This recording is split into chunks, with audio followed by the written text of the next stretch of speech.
All right, so get ready because tonight we are going deep on bat symbolism. Ooh, sounds intriguing. Yeah, and we're not talking like basic bat stuff here. We're going way beyond echolocation. Okay, I'm all ears. What are we diving into? Well, think Zen philosophy, a little art analysis, even a dip into the ancient I Ching, all connected to how different traditions view bats. Wow, that's a pretty fascinating mix. Where are we getting all this from? We've got this really cool YouTube video, The Embrace of Darkness, Return to the Self and Acceptance, and then some snippets from books, Zen and the Art of Enlightenment VL2, and Zen, Bats and Enlightenment. Who knew bats could be so philosophical? Yeah, pretty surprising, right? Totally. So this YouTube video, right off the bat, it hits you with these amazing visuals. A bat in flight, silhouetted against the night sky. I can already picture it. Yeah, and the way they describe the bat's wings, it's like poetry. They call them a tapestry of stories and landscapes, every detail, a hidden tale of life's intricacies. I love that. It already feels so symbolic. Right, and that ties right into what the video is really about, bats as symbols of navigating the unknown. It's like trusting your gut even when you're surrounded by darkness. Exactly. Which, fits in perfectly with the whole Zen philosophy of embracing uncertainty, living in the moment. Yeah, just being present with what is, even if you can't see the whole picture. Totally. Like the bat is showing us how to be okay with not having all the answers, which is such a huge part of Zen practice. Absolutely. And, that whole idea of embracing the unknown is also super important in the I Ching, especially hexagram 29, can. Okay, I'm not that familiar with I Ching, so how does that hexagram tie into bats? Well, can is often called the abysmal, Yeah. and it's all about facing your challenges head on, adapting to change, and ultimately finding your way through. So resilience in the face of, well, the abyss. Exactly. Yeah. And it really emphasizes flexibility, going with the flow, which is so similar to how bats navigate. Think about it. They move through the darkness so effortlessly, relying on their senses, not on clear vision. Wow, that's a great point. It's pure can in action. So we're seeing this embrace the unknown theme in Zen philosophy, in the I Ching, and now embodied by the bat. And the connections don't stop there. The book Zen, Bats, and Enlightenment has this fascinating analysis of a lithograph called Bat from an artist's bestiary series. Oh, I remember seeing that. What struck me was how the artists blended realism with this abstract imaginative style, especially in how they drew the bat's wings. Yeah, those intricate patterns and textures, almost like hidden landscapes and stories. It makes you think beyond just the physical form of the bat. It totally does. Like there's a deeper meaning there just waiting to be uncovered. Exactly.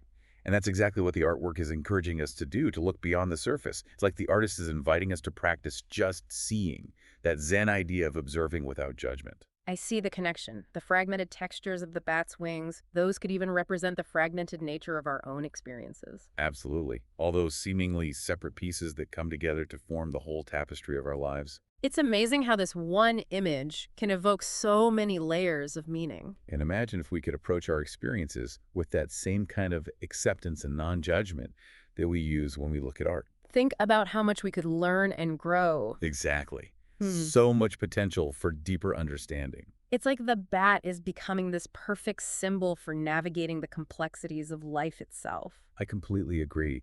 And, in the next part of our deep dive, we're going to explore how different cultures view bats, which adds even more layers to this whole idea. Oh, I can't wait to hear about that. I'm already starting to see bats in a whole new light. Me too.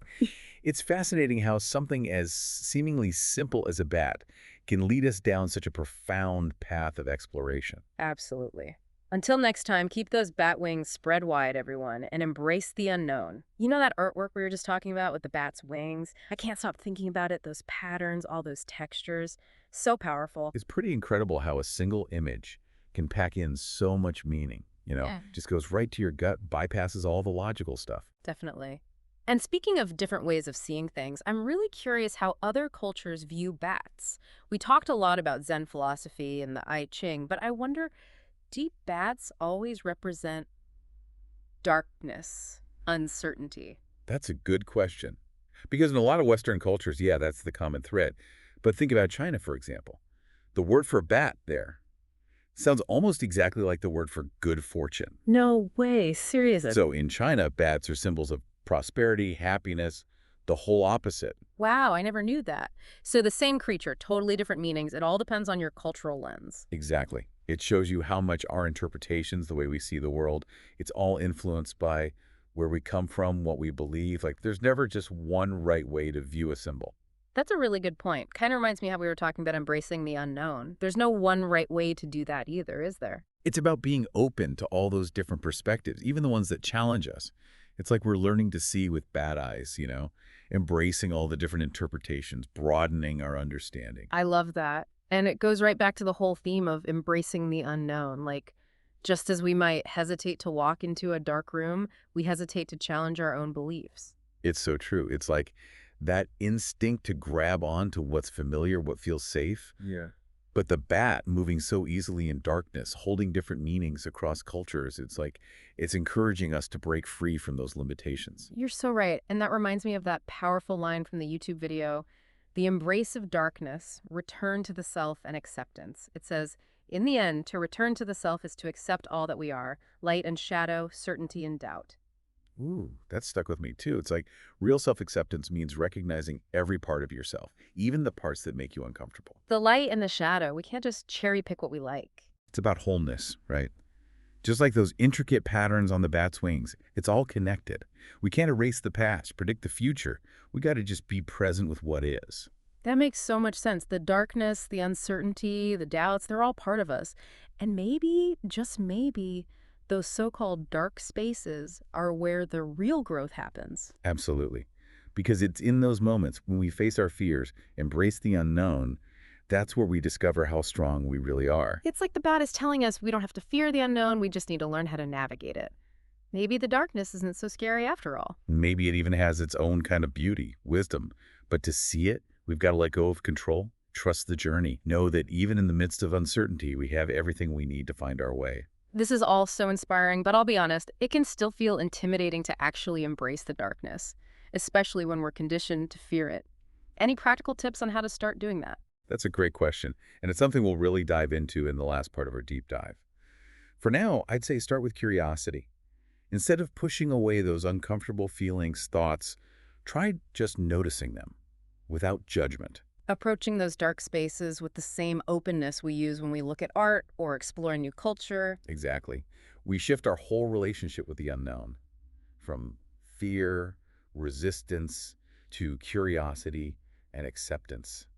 And you never know, you might be surprised what you find inside yourself. I'm already starting to feel that shift just from this conversation. It's amazing how much we can learn from a simple bat, isn't it? Right. I can't wait to see where we go from here.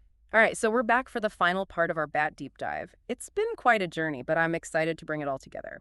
We've talked about symbolism, cultural meanings, those incredible bat wings in that artwork. But how do we actually take all these big ideas about embracing the unknown and, make them real in our own lives? Yeah, that's the key question, right? We've been inspired by the bat, seen how it shows up in philosophy, in art. Now, how do we actually become more bat-like ourselves? Especially when we're facing challenges. Because let's be honest, uncertainty is usually not our favorite thing, right? We want to turn on all the lights, even if it's just to make ourselves feel a little less scared. It's so true. But remember that lithograph, the one with the bat? The artist, they didn't try to shine a light on everything. They went with those fragmented textures, those hints of landscapes hidden in the wings. They found the beauty, the meaning right there in the darkness. Okay, I think I see what you're saying. So instead of always needing everything to be certain, maybe we can break things down a little, like those fragments you were talking about.